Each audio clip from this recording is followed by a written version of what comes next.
tonakondima jamais ndeko nanga oyo aza na Beni azala victime ya ba massacre ya ndenge wana parce que oyebi depuis 1997 ntango AFDEL aye nde makambo ya bongo ekomi osalema na kati ya mboka na biso. Mobutu aboma ata 1 million ya bato te, lelo toza na plus de 6 millions de morts et la plupart ya bato bazokufa ezaka parti wana ya est. Kabila aza responsable ya bato oyo bazokufa na Beni. Il doit présenter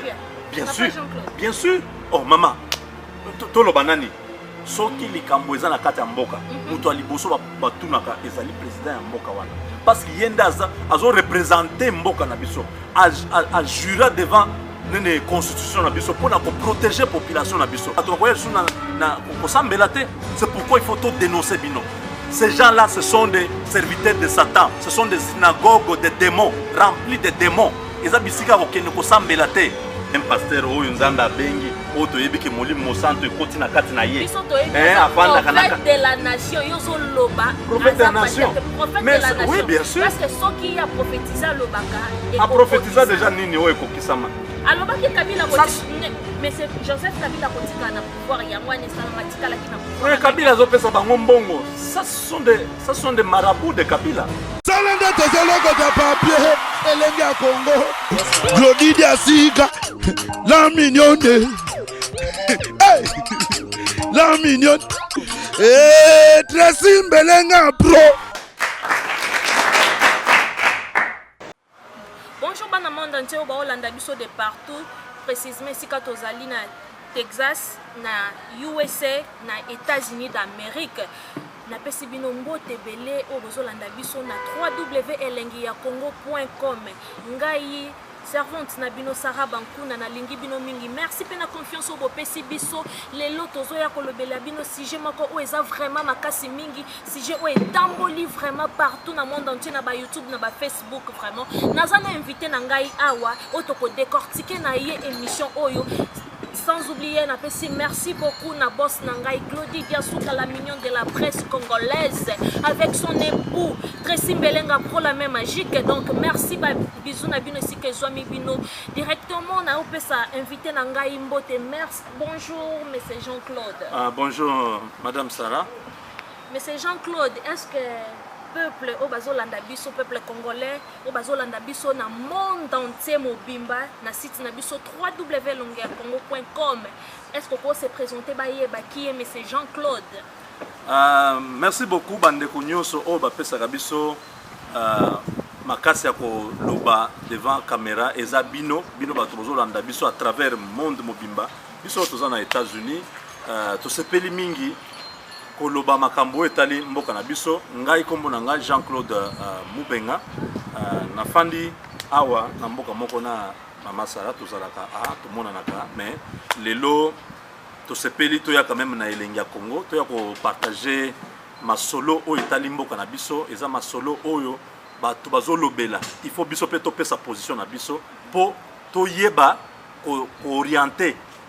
bato parce que bato ebele bayoki yango na ndenge et monanaki wana bato asali ba commentaire mais nous voulons aujourd'hui à travers émission yo to pesa pe moi contribution na biso et ko aider bato bayeba dans l'avenir qu'est-ce qu'il faut faire devant ba makambo bongo voilà. Oh merci monsieur Jean-Claude to banda sujet oyo to monaki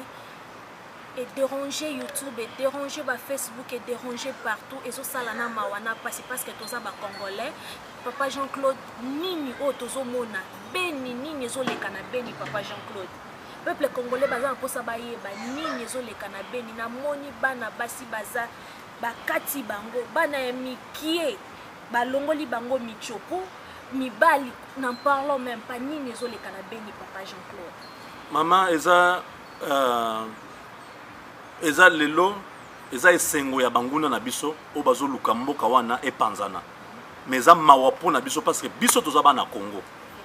ngai papa na mama congolais donc nakondima jamais ndeko nanga o aza na Beni azala victime ya ba massacre ya ndenge wana parce que oyebi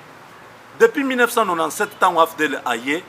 nde makambo bongo ekomi osalema na kati ya mboka na biso tozaka na Mobutu ba massacre bongo ezalaka te Mobutu azalaka quand même c'était un dictateur azaki mutu mabe azaki ko boma batu mais ezalaki na modèle wana te Mobutu aboma ata 1 million ya batu te lelo tozana plus de 6 millions de morts et la plupart ya bato bazo kufa ezaka parti wana ya est bango basala nini basala péché nini péché munene eza parce que baza ba congolais il faut bakufaka biso na likambo oya ya beni wana ata ndenge tozomona bato bazo kufa Kabila azoloba te ye président mobimba ya mboka gouvernement na ye mobimba silence de mort chaîne na ye wana ya RTNC na ba chaîne ya ba télé 50 wana mutu ata moko azolobela ngo te mais ezala ata mwa likambo muke boye omona ndenge baleki wana mpona koloba mpo kaka Kabila aza na pouvoir biso tolobi boye Kabila aza responsable ya bato oyo bazokufa na Beni il doit présenter bien sûr oh maman toloba nani c'est donc, vrai, notre président Joseph Kabila Yem Taza derrière il y a massacre wana ezoleka na est. Maman, donc tu veux me poser la question pour que na biso qui était eza préfet ya Bosanganinde aza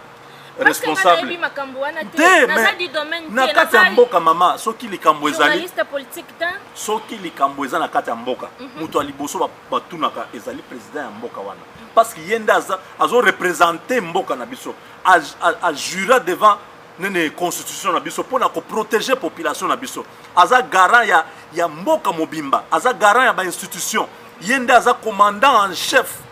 ya armée nationale ya République démocratique du Congo soki likambo ezali soki armée na biso ezokoka ko bengana banguna wana te alors c'est que Kabila aza à mesure à organiser armée wana te il faut démissionner constitution na biso lobby soki Kabila aza à mesure ya ko protéger mboka na biso intégrité ya mboka te biso toko poursuivre pour haute trahison toko loba lelo Kabila a présenté démission na ye alongwa na mboka wana bato mususu o ba kozala mesure ya ko gérer mboka wana ba gérer yango parce que na ba mboka na biso na ba village na kati yote est-ce que ndengo zoloba wana monsieur Joseph Kabila soki yo lelo bazui ba pesi yo ba tie na sika wana makambo tozomona tongomona ngote. Oh, mais la première des choses, maman, je vais d'abord faire un état de lieu. Les états généraux, il y a armée. Pour nous circonscrire d'abord la situation où ils sont à l'est. Toyebake, frontière à côté à est, nous avons combien de frontières? Nous avons l'Ouganda, nous avons le Rwanda et le Burundi. Ba pays misatouana. Il faut tout solo na bango. Ok, mais c'est Jean-Claude,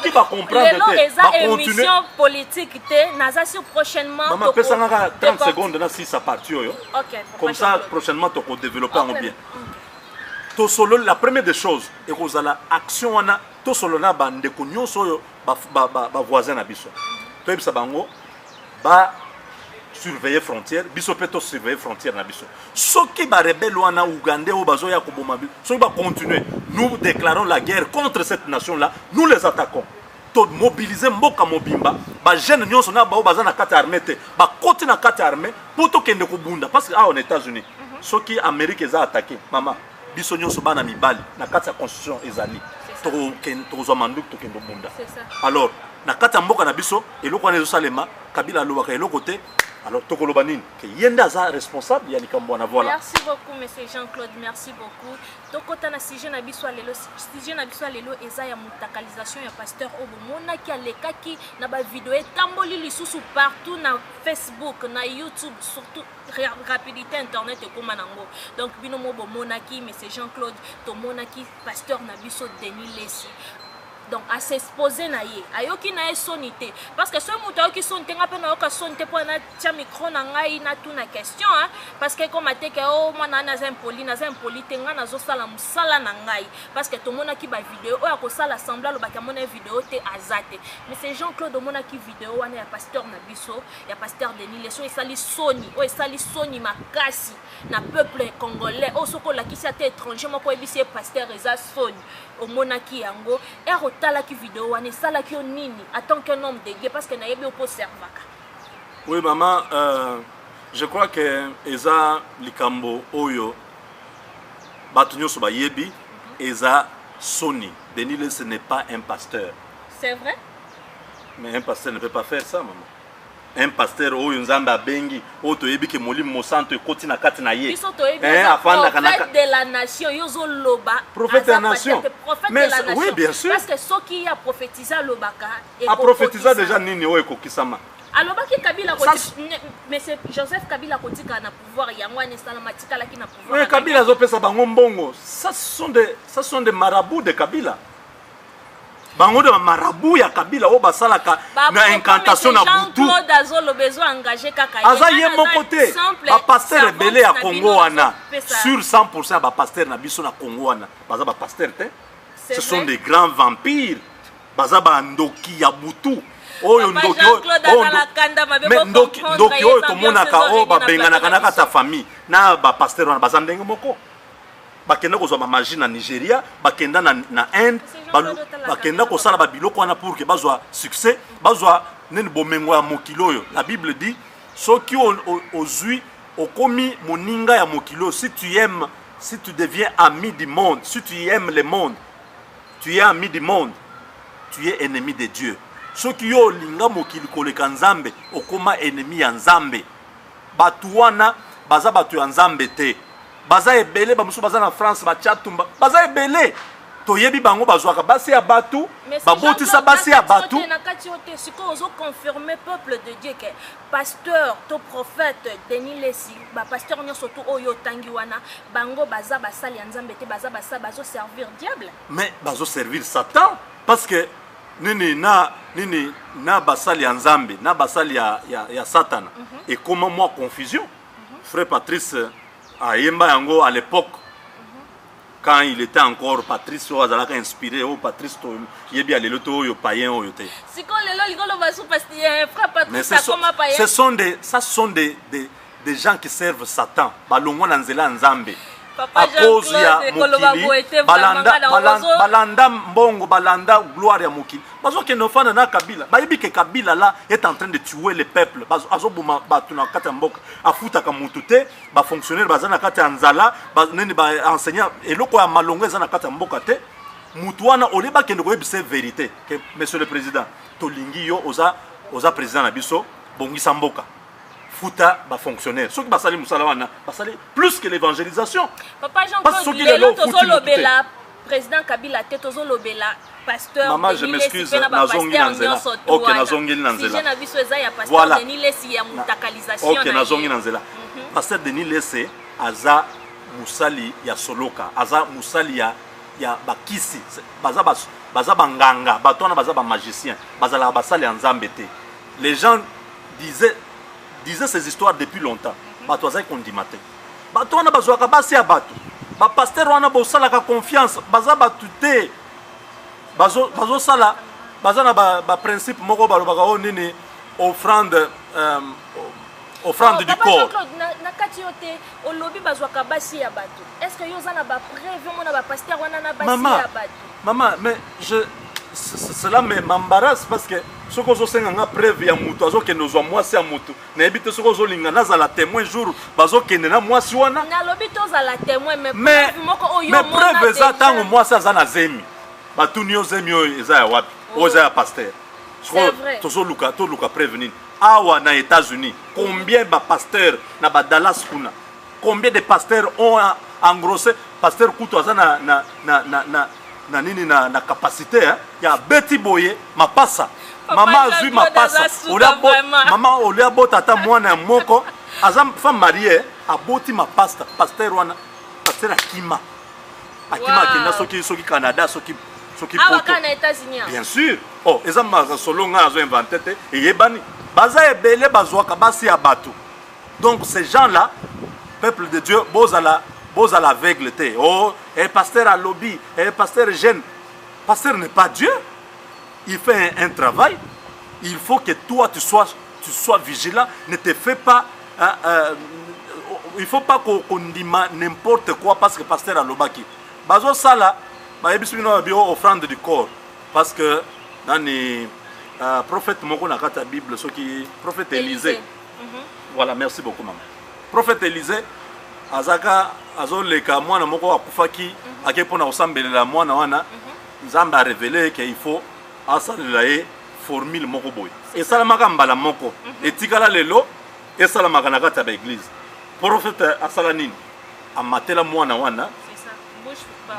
bouche contre bouche miso na miso maboko na maboko tout ça makolo na makolo asouffla na kati ya mwana et mwana a éternua asala mwana souffle zongi azongi mutu mais eloko wana esalama mbala moko bapaster oyo impudique bapaster oyo bandumba bazwa eloko wana bakoma koutilize yango mais Denis Les aza ndumba Denis Les aza ndumba aza homme de Dieu te. Si vous prenez homme de Dieu alors c'est que Dieu va reprendre encore la création. Il faut abandonner la mokili wana za mutsali ya nzambe te. Oh ne touchez pas mais ouais babangisaka bato na baverse wana. Ils utilisent ces histoires là na intérêt na bango tant bayebi ke baza na kata ba aventure na bango basala ba aventure na kata ba église ils disent non ne touchez pas à moi et ne jugez point ko juger point yozo moi c'est mutu ba juger ote okende makala ba betu mon frère chéri Joëlla Bankuna alinga ba benga ye tantine ba beauté na peso ba mbote sikezwa miyo. Merci beaucoup na cameraman nanga ba benga ke X faire la grâce donc il y a ça somme donc bio nanga nezaka toujours somme donc na pesi bino mbote mingi sikezwa bino bolanda biso mais c'est Jean-Claude nazongeli lisusu na lingaki na loba Pasteur Denis Lesi, prophète Denis Lesi, aza marié. Si on a zolingana tuna vidéo wana, abandaki kotinda ngwe pas moi ciné parce que na moi ciné bazaka sur place. Peut-être azaki na voyage, je ne sais pas. Nazo tuna yo ba question eza yanga ba réponse eza ya yo. Aza marié, aza na bana na ndako. Siko vidéo wana, abandaki kotinda ngo epa ya nani. C'est kaza na makangu moko boya abandaki kotinda la vidéo wana. Maman, moi si ya moyibi aza nani? Aza moyibi. Moi si il y a Mouyibi, Mouyibi, c'est-à-dire et Denis Lesi et moi Sinaye, bango so baza na kata likopa moko eza eloko nazo koma na eloko lobiana. Donc que sa femme azala moni eloko wana azala moni yango te, moi je m'en fous parce que batunyo so ba moni yango je sais ka yebi yango. Denis Lesi azali ko sala na moi Sinaye te. Denis Lesi azali ko sala na Skype ayebi te ke bazo piéger mikolo yo grave naza na masa nga moko azaka na États-Unis na otanga kombo na ete masa akiti na auti azui loterie na ya akiti kotoyo ba abeti mwa libanga mwa mbongo akomote akomozwa mwa mpata na ya bien masa mwa loyenge kana ba recherche to za bon mera tikali na mboka kotoyo na ningisa nano na chauffer na nzoto masa kota internet Master Luka basio bazalaka na bango déjà available comme on dit exposé au bazar déjà available c'est quoi au bazar déjà disponible na internet Master akota atie mbongo moi so na sengi atie mbongo atie moi mbongo moi c'est afungoli nene vidéo Skype naye bakomisiko komonana moi ça asenga ya le biote bon na niveau mbongo pesinga na langue déjà yo soka tela ka $50 na moi eza moi option moko ezali faut tia mbongo pour moi c'est wazanga busukana apesa yo oyo nyoso lingi alors ya tia soki $100 moi c'est alobi na craquer yo c'était une fille africaine soki nigérienne soki nini alors va craquer yesu alobi o to sala nini nene moi ça alobi te kotaka na douche comme ça nga pe na kota douche to banda nene lisolo quoi to banda ko sala déjà comme si na Skype to sala ka net to za ensemble parce que moyen na comme place eza te mais to si saka ata posa na biso ata na Skype to zo mona o ya koti na douche pe ya koti na douche babandi ko sala ka ndenge bazala ka na net zo embrasser moi si tout ça ndeko oyo master oyo nazo beta lisolo ayebi na yete ke de l'autre côté mwana mwasi on azo filmer azo record save vidéo wana asa tiango déjà ndeko kotoyo atikali kaka Adam oyebi ka bilamba ya Adam ezalaka très cher voilà bilamba on ezalaka très cher amutakalize yango petit momi de l'autre côté azo filmer na ye tant basilisi ayebi sa abi oyebi na uti kozwa vidéo na yo mobimba masa sutuki abi oui oyebi ke nga ezaka musala na nga il faut tindela nga $3000 soki te na otia video wana na internet na yebi ba masa na otu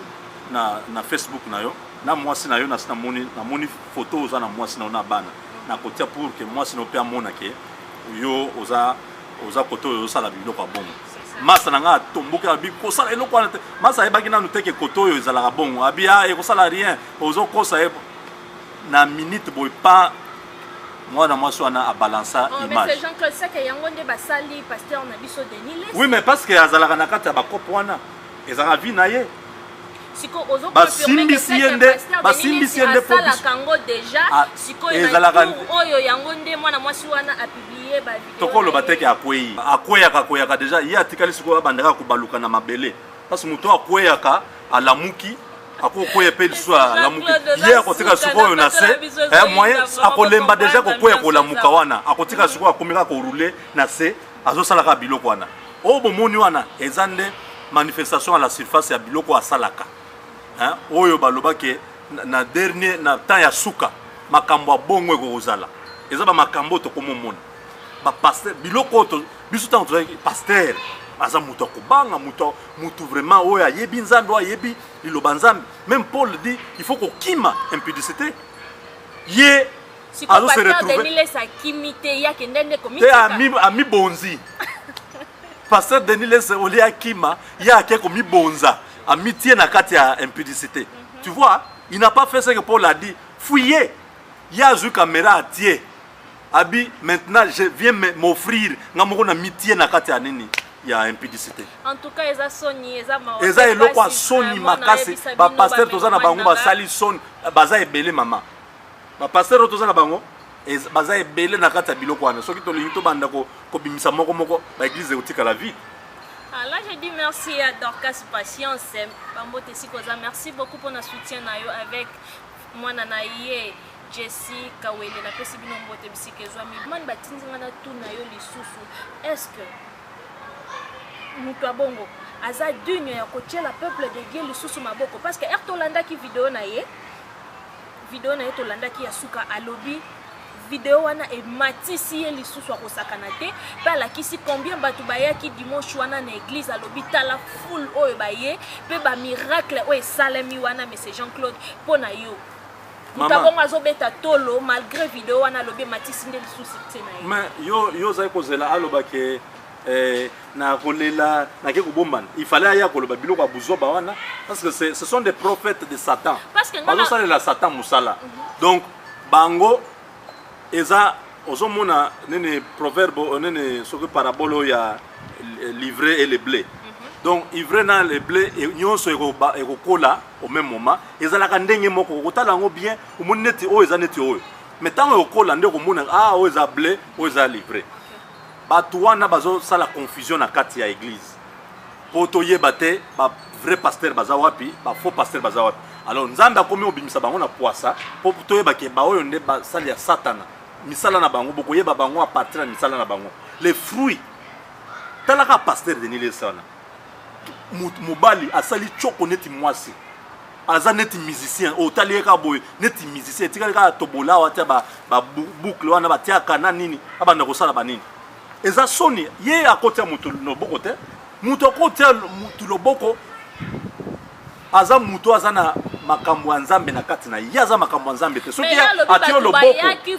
oui bato wana azomema bato nyonso wana bakende na lifelo yokanisi aujourd'hui il y a une église où on va écrire on dit ça c'est vraiment l'église où il y a le Saint-Esprit ba église nyonso wana tokotaka na biso kaka il faut nzambe afungola miso na yo po oyebake oyo eza esika ya mabe na kende te oyebake oyo eza église ya mabe na kokota te il faut mutu peuple de Dieu avant okende na église sambela senga nzamba peso discernement oyeba place okende kokende na loyenge te ote pasteur na zaka bato ebele on yebite ke akenda osoma bango na Nigeria ba pesa ye par exemple 10 000 personnes babi to pesio 3 ans okozala full na église no 10 000 personnes pesa eloko tel pesa eloko tel sala sacrifice tel mais c'est Jean-Claude sikoyo ya kotia mutu loboko te pasteur na biso siko pe bakenda Nigeria wana bakende kozoba kisi wana mama bango nyonso ba mama olangi banani nyonso na bakenda ka nzela wana nde nzela na bango bakenda kozoba kisi ba marabu ebele baza kuna yo loka te edingwe azoloba o edingwe azoloba o bapasteur wana baza bato nanga Yo bayaka awa bamor wana bazosalela bato ça va réponse wana vraiment avec certitude nayebi te est-ce que ozalaka wana te ngani azoloba te eza makambo edingwe aleka aloba yango abisoki pasteur bapasteur oyo bayebi te ke bayaka epa na kodénonce bango oui edingwe aloba yango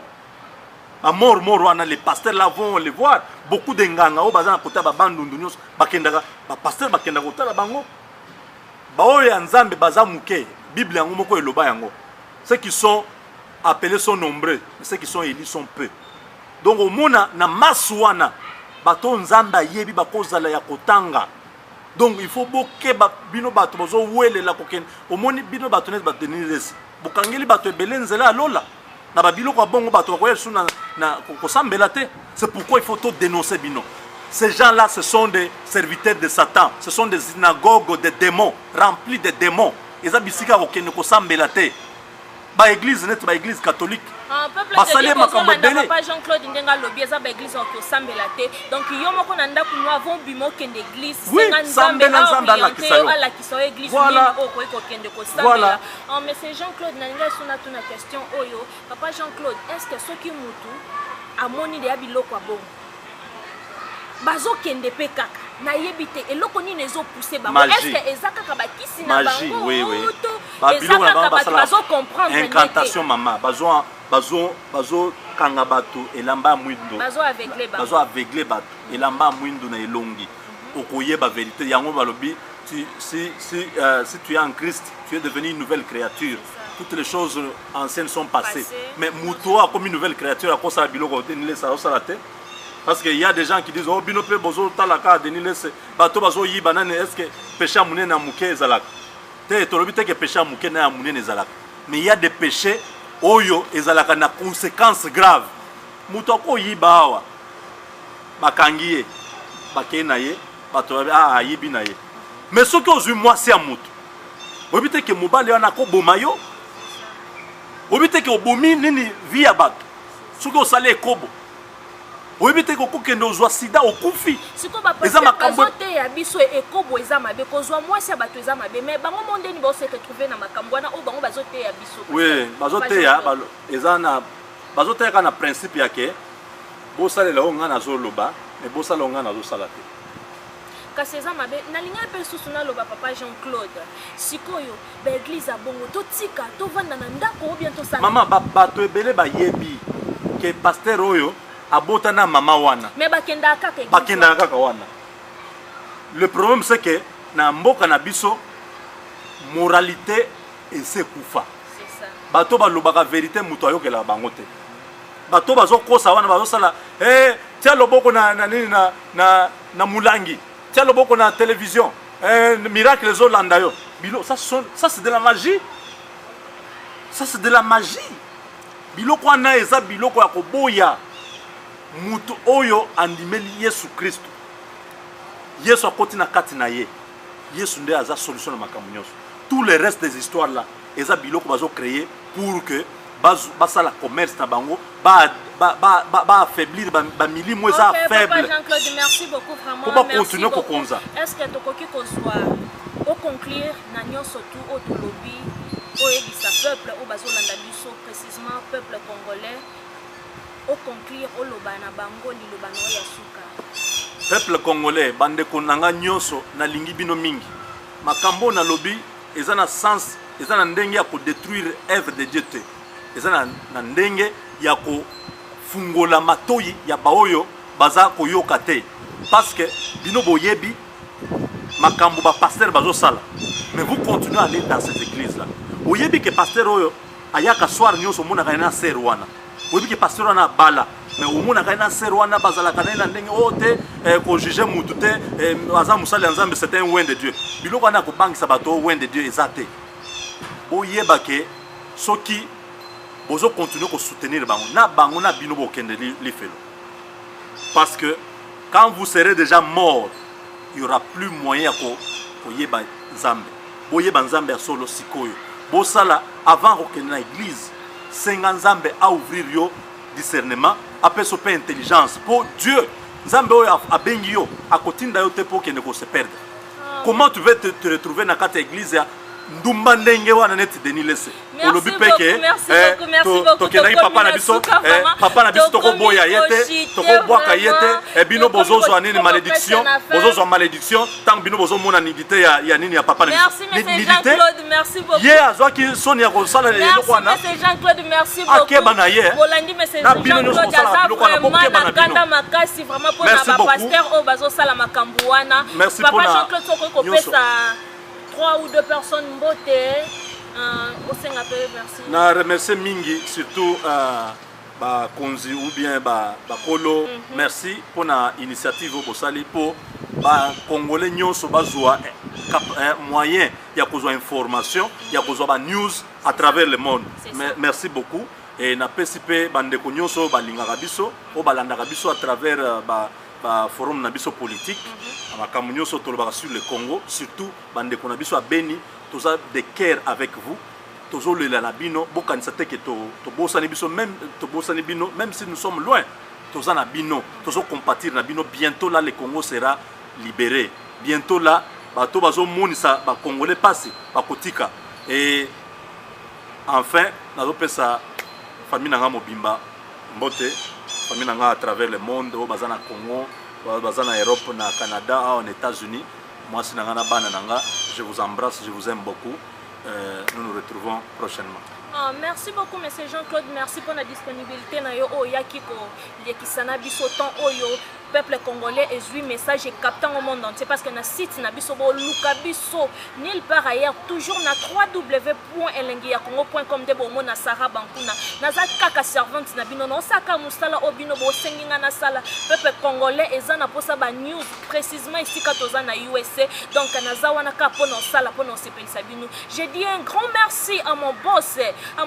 nalinga ko trop la mignonne Glody Diasuka na mobali na yo Tresimbelenga couple ba jeune pro la même magique na pesi bino mbote belé donc je suis la queen de son king donc la queen de son king Sarah Bankuna trésor mbumbe sikoza ba gros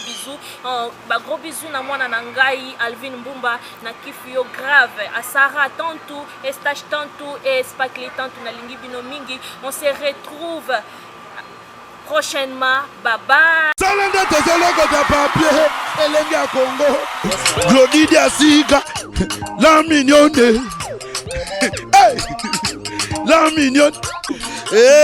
Tresimbelenga pro.